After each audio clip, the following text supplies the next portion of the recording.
What's up, world?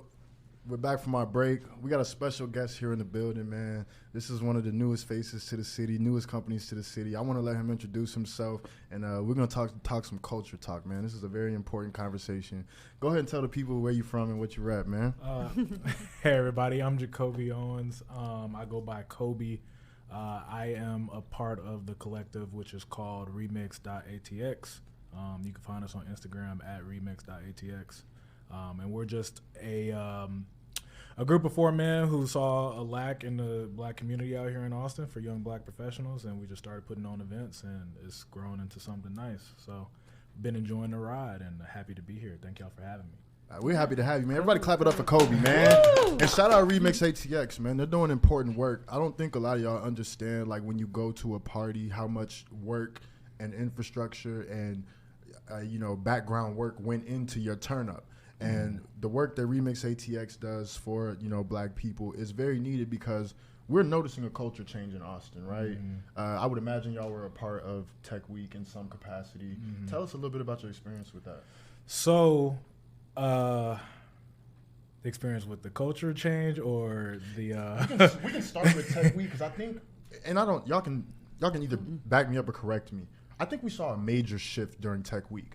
We were really shocked at the amount of black people that came to Austin, and we're having a great time for like the entire week. Like that was kind of weird to us. If you're here, if you came in, you were like, "Oh, is this always this is normal?" No, it's not it's like not that. Normal. It's not like normal that at all. After the first day, bro, when I went down to the convention center and I was there. I had my pass. I was talking to people and doing stuff. I was like, "Oh, I'm not prepared." I was like, this is not the vibe that I was expecting. I thought it was about to be just, a couple keynote speakers and stuff like that. Right. But I had to realize no, the black people are doing this, and if we're gonna do it, it's gonna be top notch. It was just dope to see just all of these young black professionals working in tech, looking good, smelling good. Got money. Drip. I saw some drip. Oh my I saw some God. drip. Hey, bro. Drip. I was like, because you know how Austin is. Yeah. Like, sometimes we don't really step our hardest, right? Right. Bro, I was like, I'm not prepared. Yeah, I was like, I kind of want to go home and change. Yeah. I didn't know y'all was stepping like that. Then just to see, dripping, man. just to see like how they turned the city up, how Afrotech alone just turned the city up. Rainy Street, for instance, like you don't really see black people on Rainy Street like that at all. They had Rainy Street packed out, bar to bar, door to door. I'm like, all right, black people in there rocking too, because money is green. That's why money is green. And I think, and I think that's a good segue into like the culture change that we were talking about. I said new, but I'm not familiar. How long have you been in Austin? What year did you get to Austin? Bro, I've been here since April. Okay, so not even a year. We've been here a little longer than that, and we've witnessed like the dress codes, like the subtle things that basically say like we would prefer y'all go somewhere else, right? What does it feel like to y'all to be seeing the change in that, because y'all have seen it a little longer than Cobi has? How does that feel to you? We can start with you, Bree. I feel like we don't really have a safe space to be black. I feel like anything that's black is considered too urban, or they're trying to find a way to like separate. They love our culture and they love to do the things that we do. They love to have the things that we have, but they don't like us. They don't like us in their space. They don't like to share their space with us. So, I mean, Austin is diverse. That's what they tell us, right? But then when you take a step back and look from the outside looking in, Austin's really not that diverse at all. I mean, we have this Keep Austin Weird culture that's been impacted by all of the changes that have happened over the last few years. So I don't think we even have a safe space to be black and even think like a high-class black person, not. There's a big difference, but I'm just saying. You want to go out, you want to have a good time, you still want to listen to the music that we all enjoy. Right. We have no space to do that. And when you go to places like Houston and Dallas, they have lounges or they have like hole in the walls. We have nothing. No, I actually want to interject there because I think that's a good point. And maybe you want to speak on this, Nubia. Can we stop comparing Austin to Houston and Dallas? Because here's the thing. If you've ever been to those two cities, you understand that there's a very different black population there. And if our metric is forever Houston and Dallas, we always gonna be taking the L. That's true. And so like it bothers me when I hear people come to Austin and they're like, well, where's the spot here that's like Address, or where's the spot here that's like Exisha? And I'm like, that's Houston and that's Dallas. This is Austin. So let me take you on some vibes that are similar, but it's not gonna be the exact same thing. And I wish we could learn to appreciate that. We don't have to be like them. We can have our own thing. I'm gonna tell y'all the truth. I talk to people in Houston and Dallas. They wish they had some of the stuff we have. They wish they had South by Southwest. They wish they wish they got some of the stuff. So let's revel in our things, and we can turn that up and make Austin. You can't. I promise you don't. There's not litter boat parties in Houston and Dallas. Austin does the boat parties. You know what I mean? Agreed. They barely have the water for it. You know what I mean? So we have things that we can kind of corner the market on. And I'm curious, Nubia, like, what do you think is our next step in terms of like culture change and, I guess more so making this place more inclusive? What do you think would help towards that? I'm kind of going with Bree. Like, we need to create a space for us to be black and it be okay. I don't go out that often, but when I do, I'm like, where do I need to go to see my people and to hear the music that I like to listen to?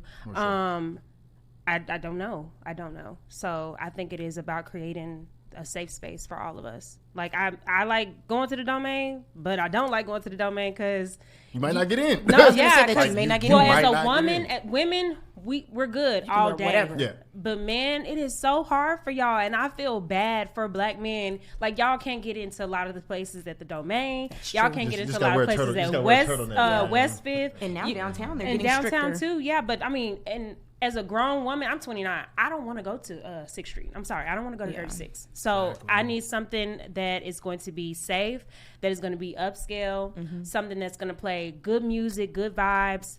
Yeah. If they're going to serve food, let it be good food with great service. Correct. And not salty. I got some good news space. I got some good news for y'all and everybody listening. Cobi and his company are actually putting that together, and I want him to expand a little. No, because I think it's creative.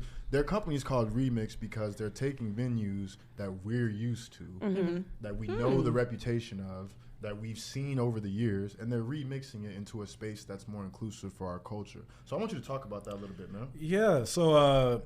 First of all, to start off, Remix was founded by 4 black men who work for Meta.